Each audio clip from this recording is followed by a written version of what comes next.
Bonjour, j'espère que tu vas bien ce mardi 3 mars 2026 pour ce point crypto de la journée avec des news diverses et variées. On fera notre coup d'œil, comme toujours, sur le graphique du BTC et de l'ETH en fin de vidéo. Et pour commencer, le marché aujourd'hui évolue plutôt en retrait. On est à moins 1,70% de baisse sur le top 100. C'est même plus marqué sur les plus petits projets encore.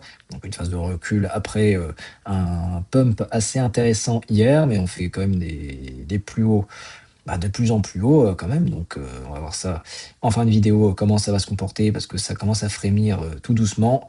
Et là, la première news que je vais présenter, ça va être Vitalik Buterin, donc le célèbre cofondateur d'Ethereum, qui a publié un plan détaillé qui vise à limiter la centralisation du processus de construction de blocs sur Ethereum, malgré l'introduction de la séparation avec la dernière upgrade qui s'appelait Glamsterdam. Donc je ne vais pas rentrer forcément dans les détails très techniques, mais tout ça pour dire que c'était dans l'objectif de mettre un mécanisme qui permettait de choisir des participants au hasard, de les inclure dans les transactions de blocs, et c'était aussi de réduire des attaques de hackers aussi sur certains points. Donc ce type de réflexion technique, c'est un signal qui est quand même fort pour l'intégrité du réseau et de l'équité des utilisateurs finaux. Et ça renforce la confiance des développeurs, des investisseurs dans l'écosystème ETH sur le long terme. Et potentiellement, ça va réduire la prime de risque associée à l'ingénierie du protocole.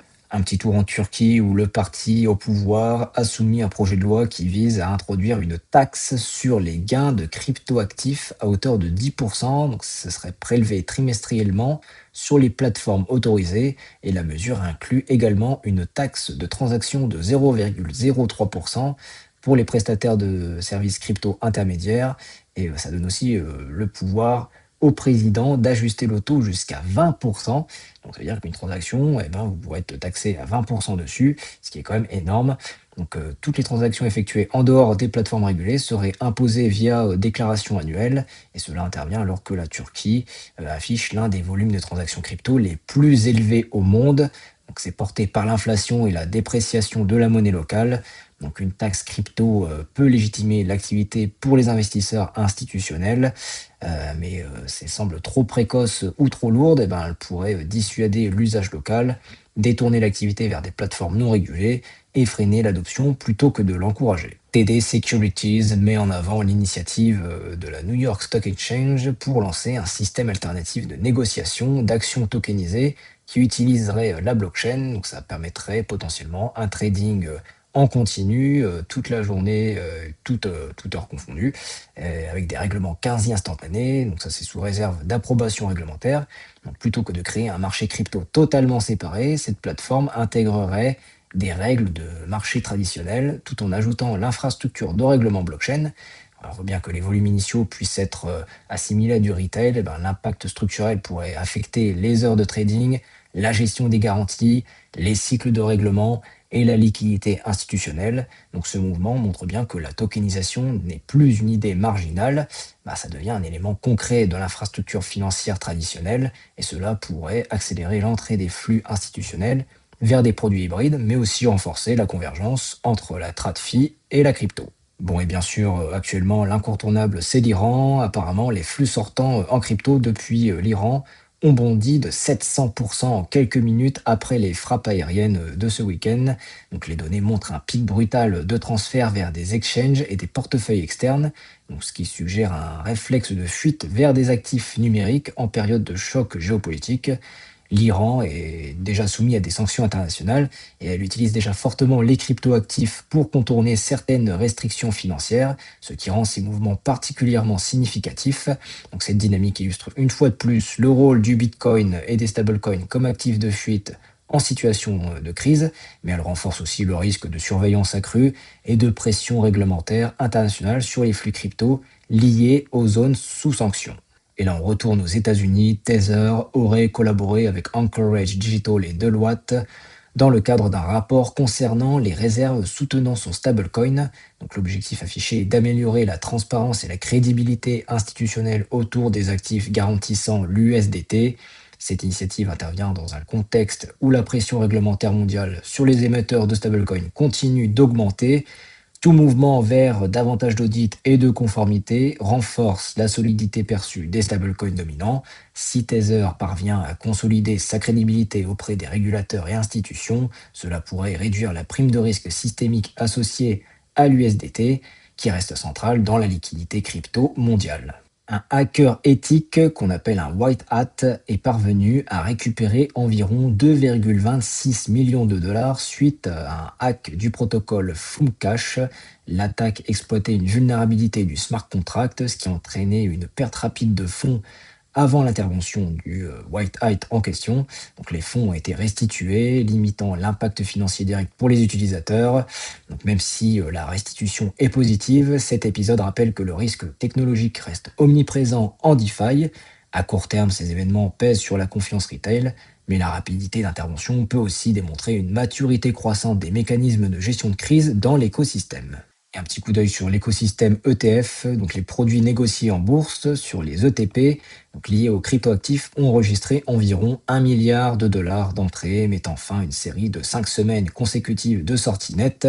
Donc ce rebond signale un retour progressif de l'appétit institutionnel pour l'exposition aux actifs numériques. Donc les flux semblent principalement orientés vers les produits adossés au Bitcoin, donc traduisant une préférence pour les actifs majeurs et plus liquides.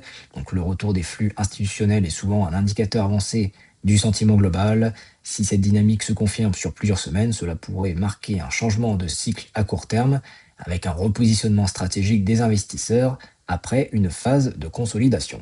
Et justement, j'en profite pour regarder les métriques générales. Donc effectivement, sur les ETF, on a eu des grosses entrées hier, le 2 mars. Donc on a eu 450 millions de dollars d'ETF Bitcoin d'entrée, quasiment 40 millions sur l'Ethereum. Donc on a une dynamique plutôt haussière sur les derniers jours. Donc ça, c'est un point qui est positif. Et aussi, ce qui est à noter, c'est que l'index Fear and Greed, eh ben, il est passé à 20, ce qu'on n'a pas vu depuis un petit moment. On est passé de l'extrême peur à la peur.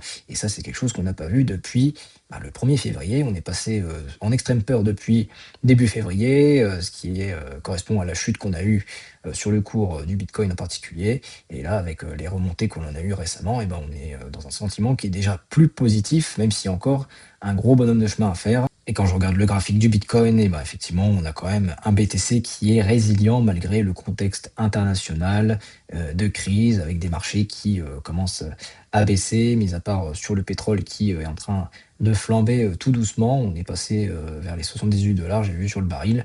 Et ben là, depuis le début du conflit, ce week-end, eh ben, on avait atteint ce point bas à ce niveau, et puis on a fait toujours des plus bas de plus en plus haut. Donc ça, c'est une dynamique qui est positive. On a même dépassé l'ancien plus haut qui datait de fin février. Donc on est passé vraiment au-dessus des 70 000 dollars là actuellement.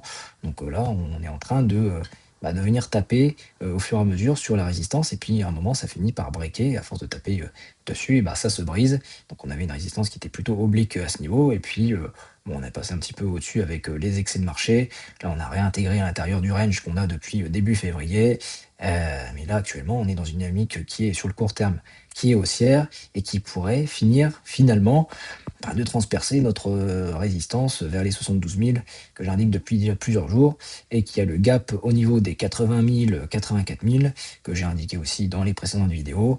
Donc on pourrait avoir un pump assez important et rapide pour venir combler le niveau qui se trouve là, avec un beau trade à faire pour ceux qui veulent se positionner. Et sur le TH, c'est la même histoire. Depuis le week-end dernier, on avait fait un point bas à ce niveau et on fait des plus bas de plus en plus haut là actuellement, même si on n'est pas passé au-dessus du précédent plus haut de fin février. Et on est quand même dans une dynamique qui reste plutôt positive, même si on est un tout petit peu plus en dedans, j'ai l'impression. Mais si le BTC break sa résistance des 72 000, 72 500, le TH, comme très souvent, va suivre par la suite avec une rotation des actifs qui vont survenir. Donc le BTC, à un moment, il va finir par corriger et ça va se reverser sur les altcoins, et l'Ethereum sera le premier bénéficiaire. Donc ça, c'est quelque chose qui ne sera pas étonnant. Donc si tu ne veux pas louper la suite des événements, abonne-toi si ce n'est pas encore fait. Si tu as apprécié le contenu et que tu veux continuer à apprendre, like la vidéo, ça encourage mon travail et ça me donne plus de visibilité. C'était Benjamin, alias Black Wolf. Je te souhaite une excellente journée ou une excellente soirée et je te dis à demain. Ciao, bye.